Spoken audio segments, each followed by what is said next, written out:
미국의 니콜이라는 목사님이 교회 성장에 대한 교회 개척 훈련 세미나를 이제 가게 되었습니다. 그 세미나, 교회 개척과 성장에 대한 세미나를 이제 가서 한 강사가 하는 말을 들었는데 이렇게 들었습니다. 강사가 말하기를, 여러분들이 두 가지만 알게 되면 더 많은 사람들이 교회에 오고 더 많은 영혼들이 구원받고 여러분들의 교회 출석 인원이 놀랍게 증가될 것입니다. 다 개척교회와 대형 교회를 꿈꾸는 이제 목회자들이 또 교회 스태프들이 모였기 때문에 처음에 관심을 가지고 그것이 무엇일까라고 이제 관심을 가졌는데, 강사가 숨을 고르고 그 두 가지, 여러분 두 가지가 뭘 것 같습니까? 첫 번째, 충분한 주차 공간. 두 번째, 깨끗한 화장실. 이렇게 얘기했습니다. 여러분, 왜 이렇게 됐을까요? 기독교가? 기독교가 화장실 교입니까? 아니면 주차 교입니까? 주차장 넓은 곳을 찾는 것이 교회의 첫 번째 이유고, 깨끗하고 우리의 눈과 귀를 만족시켜주는 그런 것들이 있을 때 교회를 찾게 되는 거. 그래서 공공연히 그렇게 세미나를 열어서 하게 되는 것에 탄식을 하는 그런 이제 이야기가 담겨 있습니다. 이거는 기독교도 아니고 거의 이단보다도 못한 그런 모습에 우리가 아무렇지도 않게 그렇게 여러분 느껴지죠. 심지어 여러분 한국에는 여러분 사우나도 있는 교회가 있습니다. 어디냐고 묻지 마세요. 가려고요? 많이, 그게 아니라 완전히 이상하게 갔죠. 파도를 타는 교회라는 책에 담겨 있는데 그 부분에, 그 책의 다른 부분에는 한 이야기를 들려주는데, 1970년대, 한 50년 됐죠. 미국의 선교사들이 에티오피아에 가서 복음을 전하고 여러 해 동안 수고하고 애쓰다가 이제 에티오피아 교회들이 자립을 하고 이제 영적으로 또 수적으로 부흥을 해서 귀국을 하게 됩니다. 그런데 얼마 있다가 1982년에 에티오피아에 공산주의 정권이 들어서면서 교회가 다 이제 박해가 시작이 되죠. 그때서부터 신기하게도 그 나라는 모든 것을, 지금은 뭐 대단히 힘든 나라로 전락하게 되는데, 교회 건물이 몰수당하고 교회 지도자들은 살해당하거나 추방당하거나 옥에 갇히게 됩니다. 당연히 이제 교회 성도들도 흩어지게 되는데, 그 어떤 식으로 이제 가게 됐는가? 이제 교회는 완전히 박멸이 되고 없어졌겠다라고 생각했는데, 교우들은 이제 지하 교회로 이제 살 길을 찾아서 숨게 됩니다. 무려 10년 동안의 박해가 이루어져서 이제 거의 다 명맥을 유지하기 어렵겠다라고 생각을 했는데, 10년 후 1992년에 그 공산주의 정권이 무너지고 나자 그 전에 자립한 후에 5천 명이었던 성도가 무려 5만 명이 되어서 그 교회를 이루고 있는 것을 보게 됩니다. 교회 건물도 없었고 공적인 모든 사역은 다 금지되었고 예배로 모이는 것도 금지되었고 교회 지도자도 없고 목사도 없는 그 상태에서 하나님께서 복음을 통해서 구원받는 영혼들을 이제 새롭게 늘려가시는 것들을 이제 소개해주고 있습니다. 여러분 요새 무엇에 사로잡혀 있습니까? 그리스도인들은 무엇에 붙잡혀서 붙들려서 불붙어서 살아가고 있는 것이겠습니까? 여러분, 우리가 누구나 다 한 번뿐인 인생을 살아가서 한 번뿐인 인생이기 때문에 소중하고 가치 있는 그런 삶을 살기를 원하지만, 우리는 하루하루 지내면서 대충 그냥 살아가고 그냥 하루하루 그냥 반복하는 것의 지루함과 그런 것들을 느끼는 것을 보게 됩니다. 그런데 사도 바울의 오늘 우리가 로마서가 이제 거의 다 끝나가는데, 로마서를 통해서 바울은 우리에게 많은 것들을 제공하면서 오늘부터 끝까지 16장 마지막까지는 마치 사족처럼, 부록처럼 사적인 얘기를 하는 것 같은데, 그렇지 않고 이제 사도 바울이 로마서를 왜 쓰게 됐고 어떻게 사역했는가에 대해서 구체적으로 마지막에 하고 싶은 말을 이제 전달해 주는 것을 봅니다. 오늘 이 본문을 통해서 복음은 우리가 기독교와 믿음은 하나님께서 우리들에게 삶을 제공하고 천국까지 기다리는 천국행 티켓을 준 것이 아니라 그 가운데 우리에게 주어진 삶을 어떻게 살 것인가 제공하는데 선물을 주면서 제공한다라는 거죠. 그래서 은혜를 받으면 복음에, 그리고 다음과 같은 바울과 같이 동일하게 사무치게 되다. 여러분, 오늘 설교 제목이 은혜에 사무치다라는 건데, 사무치다라는 뜻은 사전적으로 이렇습니다. 깊이 스며들거나 멀리 퍼져나가는 것. 깊이 스며들고 멀리 퍼져나가는 것을 사무친다라고 얘기합니다. 은혜는 우리들에게 다음과 같은 것들을 주면서 우리 인생을 하나님의 영광에, 그리고 하나님의 뜻 가운데 사무치게 하는데 무엇을 제공하는가? 첫 번째 한번 따라하겠습니다. 내게 주신 사람. 14절 말씀 보시면, 내 형제들아, 너희가 스스로 선함이 가득하고 모든 지식이 차서 능히 서로 권하는 자임을 나도 확신하노라. 내 형제들아, 이렇게 얘기를 하고 있어요. 그럼 육신의 피가 혈육이라는 얘기 아니죠. 내 형제들이라고 부를 수 있는 사람이 바울에게는 있었다라는, 그리스도인들에게는 있었다라는 것이죠. 구체적인 사람이죠. 이런 불특정 다수로 모인 것을 교회라고 하지 않습니다. 저 사람이 누군지도 모르는 것을 교회라고 하지 않습니다. 특정한 구체적인 사람들이 모여서 함께 형제 자매로 하나님을 아버지로 섬기는 것을 교회라고 얘기합니다. 내 형제들아라고 하면서 얘기할 수 있는, 부를 수 있는 사람이 사도 바울이 있었는데, 이것은 은혜와 복음이 만들어준 것이죠. 복음이 만들어준 것이죠. 그리고 우리가 여기 모인 이유는 우리의 취미와 그것들을 위해서 모인 것이 아니라 예수 그리스도로 모이게 되는데, 뭐라고 얘기했는가? 15절에 이렇게 얘기해요. 내가 너희로 다시 생각나게 하려고 하나님께서 내게 주신 은혜로 말미암아 더욱 담대히 대량 너희에게 썼다. 로마서를 쓴 이유를 얘기를 하고 있어요. 다시 너희들에게 생각나게 하기 위해서 너희들에게 쏟았다, 이렇게 돼. 영적인 필요를 채우기 위해서 이제 로마서를 쓴 것이죠.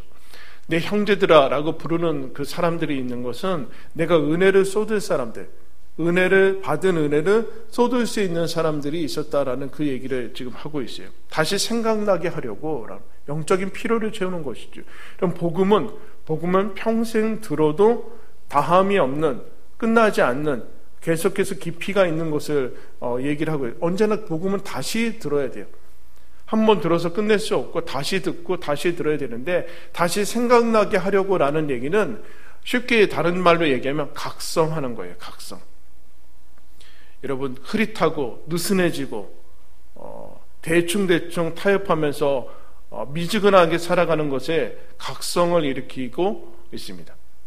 내 형제들에 대해서 하나님의 말씀을 다시 전하면서 각성하는 그 모습들이 있어요. 그래서 다시 원위치로 와라. 원위치로. 다시 첫 마음을 가져라. 그리고 다시 멈춰버린 것을 시작해서 성숙한 자리로 전진해라. 전진해라. 우리 옆에 사람하고 눈빛으로 한번 얘기할까요? 각성하십시오. 동태눈 뜰 거예요. 동태눈? 네? 코로나로 인해서 모든 것이 지금 멈춰져 있는 것 같은데, 그럼 하나님이 각성하라고 우리들에게 얘기하시는 것이죠. 느슨해지고 대충 신앙생활하지 말고 한 번뿐인 인생을 새롭게 살아라 라는 것을 얘기를 합니다. 그래서 사도 바울은 언제나 구체적인 대상을 하는데, 하나님이 바울에게 주신 대상은 이방인이었어요. 유대인이 아닌 사람들에게 사도 바울을 보냅니다. 그래서 구체적인 인격과 실제 살고 있는 사람들에 대해서 그 사역을 펼쳐나갔는데, 사도 바울은 그렇게 품고 있는 사람들이 있었다라는, 품고 있는 사람들이. 지난 시간에 도스토옙스키가 있었는데, 러시아의 또 하나의 유명한 작가는 톨스토이라는 사람이에요. 톨스토이가 그의 가진 작가로서의 뿐만 아니라 사랑을 강조했는데, 이 사람이 사랑의 원리를 정치에 이제 대입을 합니다. 공공 정책으로 민족을 평화와 온전함으로 이끄는 길을 제시해서 그 나라뿐만 아니라 전 세계의 이목을 받습니다. 놀랍죠, 여러분? 사랑의 원리를 공공정책에 이렇게 제시를 해서 모든 사람이 유익을 받도록 하는데, 그런데 자녀들에게는 다음과 같은 불평을 받았다, 이런 얘기합니다. 아빠는, 자녀들이 얘기하는 거죠, 세상만 사랑하고 주위에 있는 자식들은 개에게 하듯 걷어차기만 합니다. 속고 있는 것이죠. 구체적인 실제의 사람을 품고, 이런 복음은 그렇게 얘기를 하는 거죠. 그렇게 우리 국민을 사랑합니다, 헛소리예요. 교인을 사랑합니다, 그런 소리 하는 거 아니에요. 구체적인 대상을 향해서 복음은 불붙게 하고 그 사람들을 품게 한다. 바울이 뭐라고 하는가? 하나님이 내게 주신 사람들이 있습니다. 그래서 로마서에 얘기해서 내 형제들이라 내가 그들을 향해서 은혜를 쏟고 있습니다라고 얘기해요. 그것은 여러분, 내 가족은 넘어서고 있는 것이죠. 하나님께서 나에게 주셔서 세우고, 은혜로 세우고 품을 사람들을 나에게 주셨다라고 얘기해요. 복음을, 이런 그 사람들이 있을 때 인생이 가치가 있고 살맛이 나는 것이다 라고 얘기할 수 있습니다. 여러분, 우리 교우도 그렇게 많지 않죠? 많지 않아서 불만이죠. 많을 때는 많아서 알 수가 없어, 뭐 이런 거죠. 그 이름 부르고 알고 하는 것이 우리들에게 복음이 주어진 특권이고 하나님께서 우리에게 주신 영광이다라는 사실을 여러분 기억하십시오. 나에게 주신 사람들이 있는가? 복음은, 은혜는 무엇을 주는가? 두 번째 따라하겠습니다. 내게 주신 일.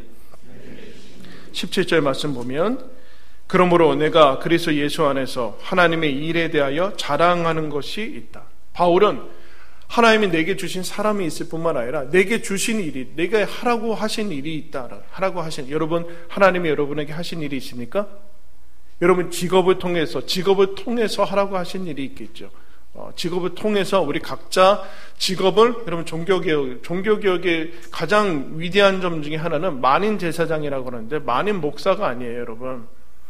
그거를 한국교회는 오해해서 모두 다 교회를 하는 교육자를 만들려고 하는 그런 오류를 범했는데, 그렇지 않고 각자 받은 직업이 보케이션, 하나님의 소명이라는 거예요. 그래서 각자 맡은 일을 통해서 하나님께 영광 돌린다. 물론 죄악된 것에서는 벗어나야죠. 그게 얘기가 아니라, 그게 여러분, 내가 하고 있는 일을 통해서 하나님께 영광 돌리고 이 세상을 유익하게 하고 빛과 소금으로 만든다라는 게 개신교가 가지고 있는 거예요. 근데 사도 바울이 그 얘기 지금 하고 있죠. 나는 뭘 맡았는가?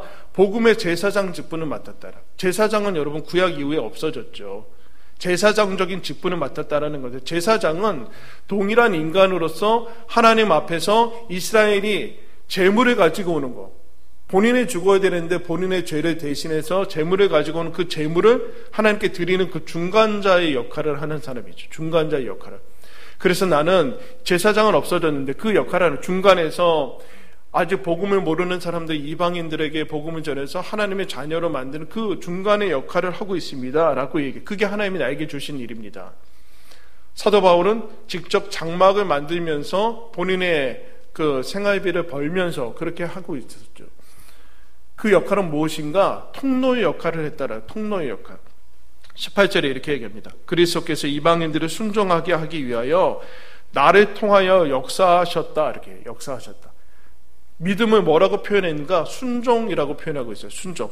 하나님이 말씀하신 그 말씀에 대해서 받아들이고 순종했다라고 얘기하는데, 바울은 이렇게 얘기해요. 내가 스스로 어떤 것을 성취하거나 스스로 만들어내는 것이 아니라 나는 통로가 되려고 힘썼다라는 거죠. 통로. 여러분, 통로가 되지 않으려고, 통로라는 사실을 잊어버리면 어떻게 됩니까? 그게 내가 만든 것이라고 착각하게 돼요. 그러면 놓을 수 없죠. 놓을 수 없으면 사적인 기업은 될 수 있지만 교회는 될 수 없죠. 바울이 자기가 세운 교회, 자기를 통해서 하나님께서 세우신 교회에 대해 소유권을 주장하지 않았다는, 나를 통해서 하나님께서 성령의 능력의 통로로 내가 쓰임을 받았다는 것을 자랑하고 있어요. 성령의 능력의 통로, 복음의 통로로, 생명의 통로로 쓰임을 받았다, 그렇게 얘기를 해요. 그래서 내가 직접 희생 제물이 됐다. 왜요? 바울은 여러분 정말 타의 추종을 부러워할 정도로 발로 걸어 다녔어요. 배로 타고 다니고 내 스스로 희생 제물이 돼서 하나님의 통로가 되어서 거기까지 가고 직접 갔다, 그런 얘기를. 순종하고 이 통로가 되기를 멈추지 않았다. 이게 바울의 여러분 자랑이죠. 여러분 어떤 통로가 되고 있어요? 어떤 통로가 되고 주변에 우리 구체적인 사람에게 무엇의 통로가 되고 있냐? 생명과 복음과 자비와 은혜가 흘러가는 통로가 되고 있느냐? 이게 우리들한테 주신 이제 능력이라는 거죠. 얼마 전에 제가 텔레비전을 봤는데 텔레비전에서 어떤 소방관을 이제 구급대 소방관을 이제 인터뷰하는 것을 봤어요. 그래서 그분한테 질문을 하는데 가장 뜨거웠던 때가 언제입니까? 소방관이니까 그 얘기 아니에요. 여러분 삶에서 가장 뜨거웠던 때가 언제? 그러니까 그가 이렇게 얘기해요. 심정지가 된 사람을 살린 때가 그 감동은 잊을 수가 없습니다. 심정지 된 사람 심폐소생술에서 다시 생명을 살린 거. 그 봤더니 그 옷에는 금배지 같은 게 하나 달렸어요. 이거 뭐냐 했더니 한 명 살리면 은배지인데 10명 이상 살리면 금배지가 이렇게 달린대요. 그 감동은 잊을 수가 없습니다. 여러분, 저와 여러분이 우리 교회가 이거 잃어버리고 산 것 아닙니까? 한 영혼이 예수 그리스도를 믿으면 영생을 얻고 하나님의 자녀가 되는 코로나 백신 이거와 정말 비교하는 것 자체가 안 되는 것에 생명을 살리는 것에 우리는 이것을 놓치고 있는데 사도 바울이 지금 그 얘기를 하고 있어요. 나는 복음의 제사장 이방인들을 하나님께로 돌리는 그것들을 나는 그 통로가 되는 이 감격을 누리고 있다. 복음이 여러분 그것들을 하고 있습니다. 여기서 여러분 좋은 강연을 듣고 그런 것에 우리가 통로로 그것을 위해서 우리가 묶여있고 모인 것이 아니다라는 거예요. 모인 것이 아니고 새롭게 우리의 삶의 목적과 방향을 여러분 새롭게 하기를 바랍니다. 세 번째 복음은 무엇을 주는가? 한번 따라 하시면 내게 주신 말씀 20절의 말씀 보면 또 내가 그리스도의 이름을 부르는 곳에는 복음을 전하지 않기를 힘썼노니 이는 남의 터 위에 건축하지 아니하려 함이라. 기록된 바 주의 소식을 받지 못한 자들이 볼 것이요 듣지 못한 자들이 깨달으리라 함과 같으리라. 여러분 사도 바울은 그냥 기분 따라 받는 대로 그렇게 하지 않았어요. 지켜야 돼. 하나님의 말씀이 힘써서 지켜야 될 것을 말씀을 받았어요. 근데 여러분 21절 말씀이 이사야 거기 여러분 나와있죠. 52장 15절 말씀의 후반절이에요. 52절 15절 말씀에 전체도 아니고 후반절인데 이거 본 사람이 있어요? 이거 보신 사람 있냐고. 이 말씀 액자에 걸어놓은 사람이 있어요? 이사야 52장 15절은 흔히 얘기하는 성경 요절도 아니에요. 근데 하나님께서 바울은 하나님과의 친밀한 교제 속에서 그의 사역에 하나님께서 불러주신 원칙으로 이 말씀을 받습니다. 여러분 이건 눈여겨볼 말씀도 아니고 액자에 걸어놓을 만한 말씀도 아니고 우리가 암송하는 말씀도 아닌데 이 말씀을 품고 이것이 지키려고 힘썼다라고 얘기해요. 여러분 성경에 이렇게 많은 말씀이 있는데 여러분이 하나님께서 나에게 주신 말씀을 받아야 돼요. 모든 성경은 우리들한테 주신 것인데 그러나 사도 바울도 이거 하나 힘써서 뭐 했는가? 그래서 나는 남의 터 위에 건축하지 않겠다. 건축 얘기하는 거 아니에요? 집 짓는 얘기하는 거 아니에요? 사람을 세우는 얘기를 하는 거예요. 사람을 세우는 얘기. 남의 터 위에 남이 복음 전한 곳에 거기 가서 숟가락 얹지 않겠다라. 무슨 얘기야? 나는 쉬운 길을 가지 않겠다라. 여러분 처음부터 다시 개척하고 다시 하면 얼마나 힘듭니까? 티도 안 나요. 눈에 알아주지도 않아요. 여러분이 지금이라도 당장 이름 내밀면서 다닐 수 있는 방법이 있어요. 유명한 교회 등록하면 돼요. 그러면 너 어느 교회 다녀? 나 여의교회 다녀. 그게 여러분의 신앙과 무슨 관계가 있어요? 사도 바울이 그 일을 하지 않았다는 게 씨 뿌리는 일만 했다. 열매를 거두는 게 더 재밌거든요. 열매를 거두는 게 훨씬 재밌지 씨 뿌리는 것은 재미가 없어요. 근데 그 일에 힘쓰지 않으면 나도 남이 쉽게 가는 길로 가기 때문에 그건 난 하지 않았다. 근데 그 근거가 있어요. 그 근거가 자기 철학이 아니에요. 이사야 말씀에 하나님께서 주신 것을 지키기 위해서. 여러분 하나님의 말씀에 사실은 우리 인생에 구약성경에 보세요. 사도 바울 모든 하나님의 사람들이 인생을 방향 짓고 거기에 붙들려서 살아가는 거 말씀 하나면 됩니다. 아브라함 12장, 창세기 12장 1절 말씀 그거 붙들고 갔어요. 사도 바울 이 말씀 붙들고 이방인을 위해서 가게 되는 거죠. 여러분 여러 말씀 어떤 거 인생 하루하루 계속 가고 있는데 하나님의 말씀 없다고 어떤 거 붙들고 가고 있습니까? 여러분이 불붙이고 있는 말씀은 무엇입니까? 그 말씀이 있고 그거 붙들고 그거 가지고 가야 된다. 액자에 넣어두는 건 아니다. 구체적인 말씀. 근데 이거 여러분 주보를 보겠습니다. 주보를 보면 주보 가운데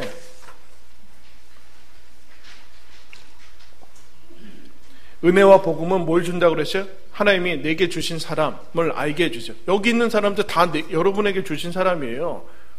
사랑하라고, 섬기라고. 그리고 이 일이 있어요. 통로가 되는 거. 그리고 말씀이 있다. 그게 근데 예수님이 이미 하신 말씀이에요. 요한복음 17장 가면 예수님이 유명한 대제사장적인 기도라는 것이 별명이 붙어 있어요. 대제사장적인 기도. 중보기도가 나와 있는데 거기 보면 이렇게 기도합니다. 2절에 아버지께서 아들에게 주신 모든 사람, 예수님이 주신 사람이 있었어요. 4절에 아버지께서 내가 하라고 주신 일을 이루었습니다. 8절에 아버지께서 내게 주신 말씀들을 그들에게 전달했습니다. 예수님이 가지고 있었다. 바울도 있었고 우리들에게도 있어야 돼요. 그래야지만 여러분 우리는 하나님 앞에서 제대로 살아갈 수 있게 된다라. 여러분 이것들이 있습니까? 이것들이 있어야지만 그리스도인답게 살아갈 수 있게 돼. 바울에게 뭐라고 하는가? 나는 언제나 새로운 곳으로 갔다. 무슨 얘기예요? 어디든지 상관없다는 복음은 장소에 따라서 차별이 있지 않고 어디든지 가서 전하면 이루어진다라는 게 진리라는 거. 그리고 뭐라고 그래요? 나는 이방인에게 한 번도 주의 소식을 듣지 못한 자들, 주를 모르는 자들에게 갔다라는 얘기는 뭐예요? 우리는 여러분 복음을 전할 때 막 가리잖아요. 제천, 저 사람은 안 될 것 같은데, 저 사람은 하나님도 못 고쳐. 뭐 이렇게 제쳐놓고 그러잖아요. 그러다 보면 남는 게 없어요. 근데 바울은 그렇지 않아요. 누구든지 어디든지 예수를 믿으면 다 구원을 얻는다. 아멘? 우리 이거 안 하고 있잖아요. 저 사람이 여태까지 안 믿었으니까 앞으로도 안 믿을 거야. 뭐 이렇게 되는 거예요.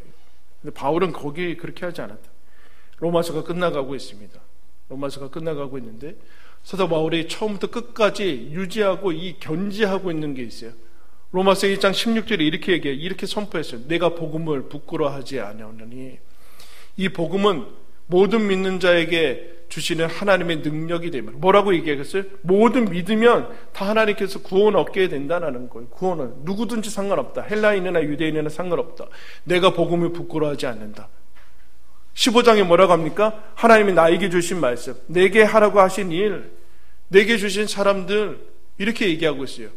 내가 복음을 부끄러워하지 않으니 이건 사적인 것이 아니라 인격 안에 완전히 젖어들어서 사무쳐서 인격을 통과해서 나아가는 복음이 배워서 한 것이 아니라 내 것이라는 그 얘기를 여러분 하고 있어요. 자신에게 통합하고 있죠. 여러분 믿었으면 믿음이 뭔지 알아야 될 거 아니에요?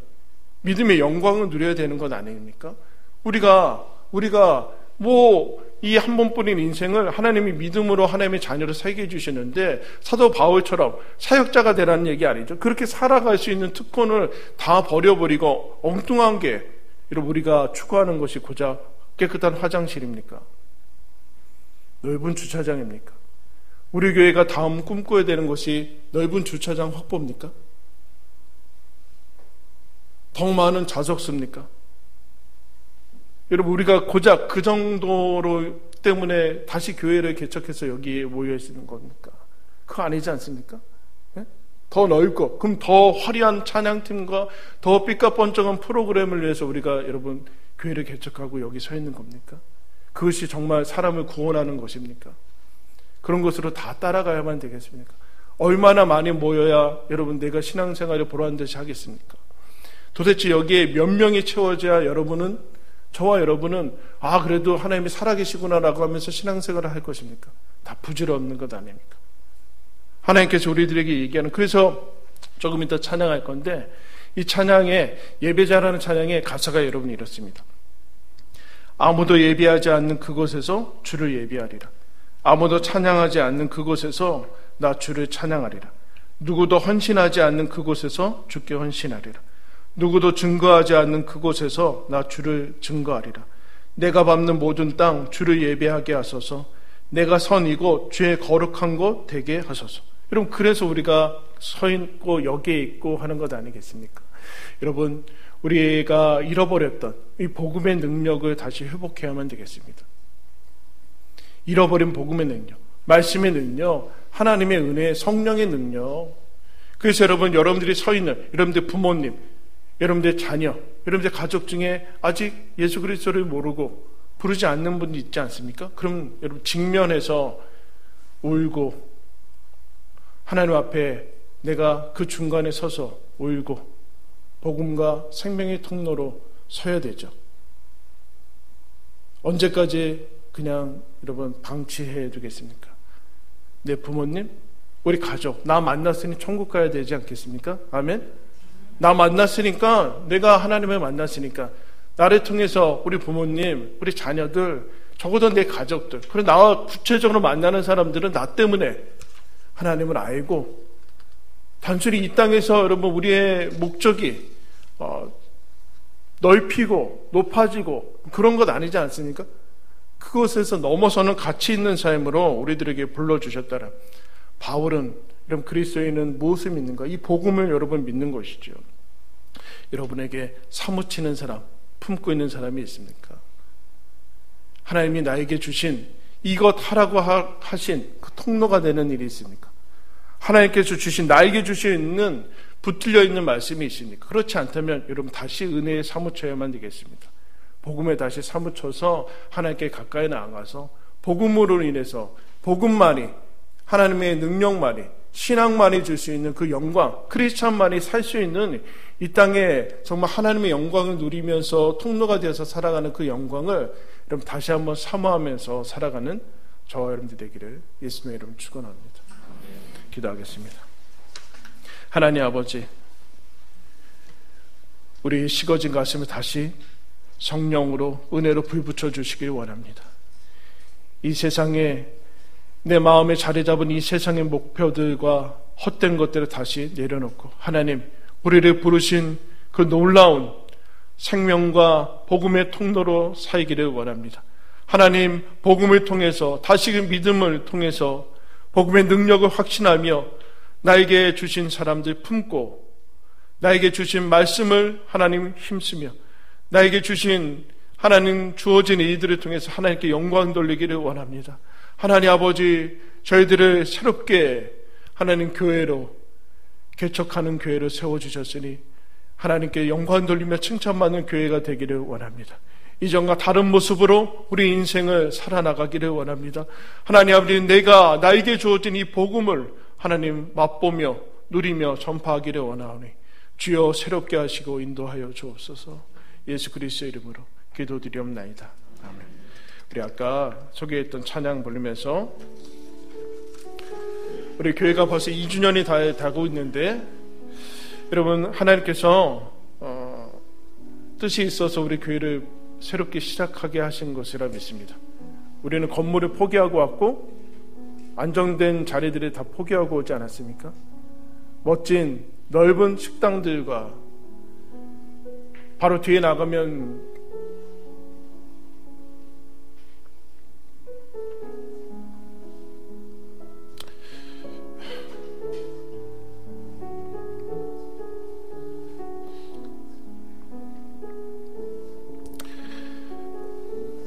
그것들을 다시 여러분 우리가 그것을 꿈꾸어야 되지는 않지 않습니까?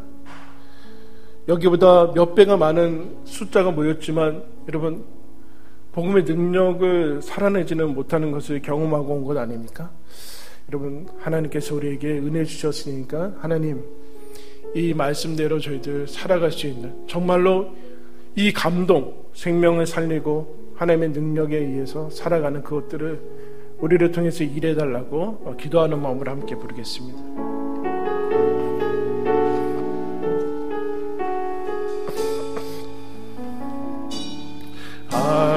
아무도 예배하지 않는 그곳에서 주를 예배하리라.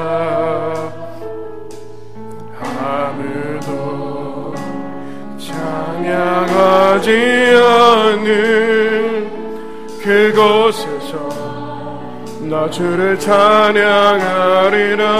누구도 헌신하지 않는, 누구도 헌신하지 않는 그곳에서 주께 헌신하리라.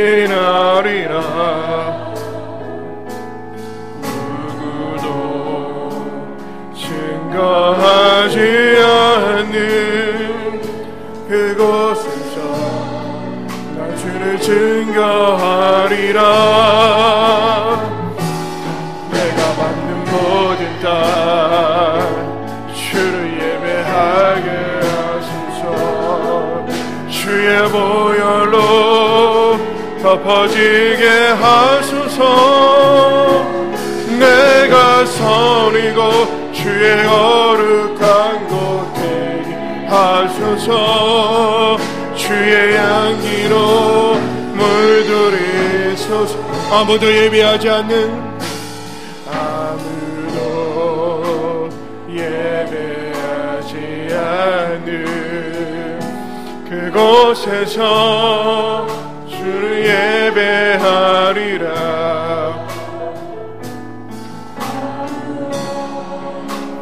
찬양하지 않는 그곳에서 나 주를 찬양하리라.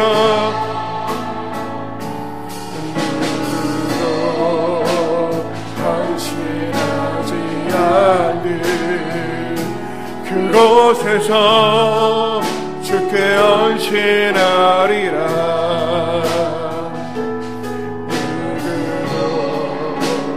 증거하지 않는 그곳에서 나 주를 증거하리라.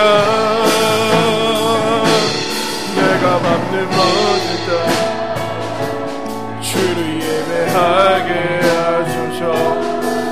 주의 보혈로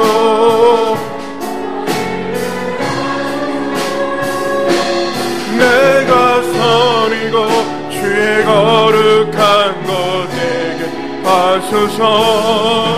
주의 향기로 물들이소서.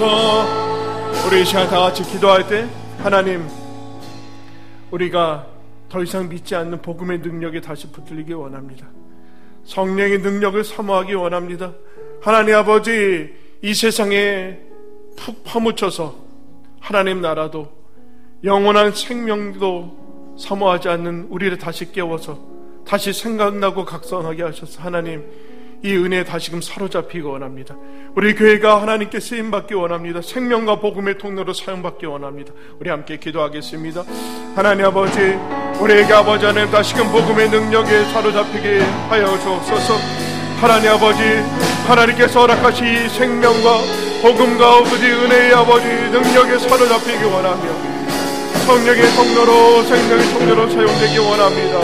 주여 아버지 도우시옵소서. 새롭게 하여 주옵소서. 우리를 다시 생각나게 하시고 살려주시고 불붙여주시기 원합니다. 오 하나님 아버지, 우리를 다시 도와주시기 원합니다. 아버지 하나님, 우리 교회를 다시 사용하기 원합니다. 하나님, 우리를 사용하여 주옵소서. 우리를 주께 쓰임받기 원합니다. 아버지, 티나지 않지만 아버지 하나님의 정길로 쉽지 않지만 그 길로 걸어가기 원하오니 하나님 아버지, 하나님 아버지 도우시고 아버지 도와주시옵소서. 하나님 아버지, 우리를 사용하시고 인도하여 주시옵소서.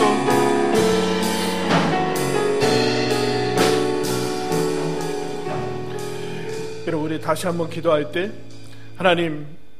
하나님께서 다시금 이 땅 가운데 메시지 교회를 세우신 이유는 우리 교회를 통해서 구원받고 구원하고자 하는 생명이 있기 때문이 아니겠습니까? 우리를 그 자리에, 그 가정에 세우신 이유는 나를 통해서 생명을 받은, 예수를 믿게 될 아직 예수를 모르는 사람들이 있는 것 아닙니까? 여러분, 지금 누가 생각나십니까? 여러분 부모입니까? 여러분 자녀입니까? 나와 만나는 사람 그 누굽니까? 여러분, 하나님께서 우리를 예수 믿게 하기 위해서, 그들을 하나님 자녀로 만들기 위해서 그 자리에 세우시고 우리 교회에 세우신 것을 믿습니다. 지금 생각나는 사람 하나님 구원해 주시고, 저를 복음의 통로로 사용해 주십시오. 하나님, 메시지 교회를 세우셨으니 저희를 교회를 통해서 하나님을 모르는 사람들이 믿게 해주십시오. 우리 다시 기도하겠습니다. 하나님 아버지, 오늘 교회를 통해서 나를 통하여 아버지 예수 믿게 될 사람들을 기대합니다. 하나님, 나의 사랑하는 부모님, 나의 자녀들, 아버지 나와 만나는 그 사람들, 구체적인 그 사람들, 하나님 아버지, 나를 생명의 통로로 복음의 통로로 사용하여 주셔서 우리 교회를 아버지 안에 사용하셔서 하나님, 지금도 하나님 한 영혼을 구원하시고자 하는 하나님의 능력과 하나님 아버지 뜻을 성취하기를 원합니다. 주여 아버지, 우리 그 일에 쓰임받기 원하니 하나님 아버지 생명을 살리는 감동을 아버지의 다시금 회복시켜 주시기 원합니다. 하나님, 그 복을 얻는 것은 내가 받는 모든 땅, 내가 받는 모든 땅 주를 예배하게 주의 보혈로 엎어지게 하소서. 내가 선이고 주의 거룩한 것 되게 하소서. 주의 향기로 물들이소. 내가 밟는 주를 예배하게 하소서. 주를 예배하게 보혈로 엎어지게 하소서. 내가 선이고 주의 거룩한 곳 되게 하소서. 주의 향기로.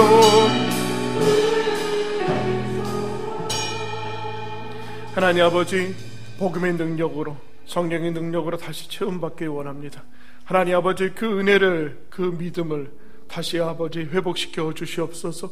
생명을 살리는 하나님 모르는, 들어보지 못하고 알지 못하는 사람들이 주께로 돌아오는 그 감격을, 감동을 우리에게 다시 회복시켜 주옵소서.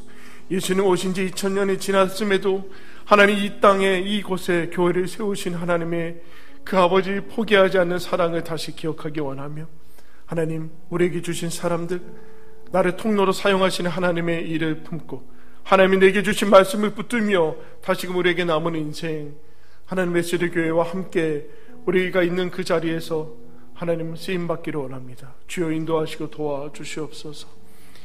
이제는 우리 주님 예수 그리스도의 은혜와 하나님 아버지의 사랑과 성령의 교통하심이, 은혜와 복음과 사랑에 사로잡혀서 하나님이 주신 일과 사람들에게 생명의 통로로 쓰임받기를 원하는 사랑하는 메시지교회 모든 성도들과 그들의 가정과 생각과 자녀들과 우리 메시지교회 가운데, 이 나라 민족 가운데 지금부터 영원토록 함께 하시기를 간절히 축원합니다.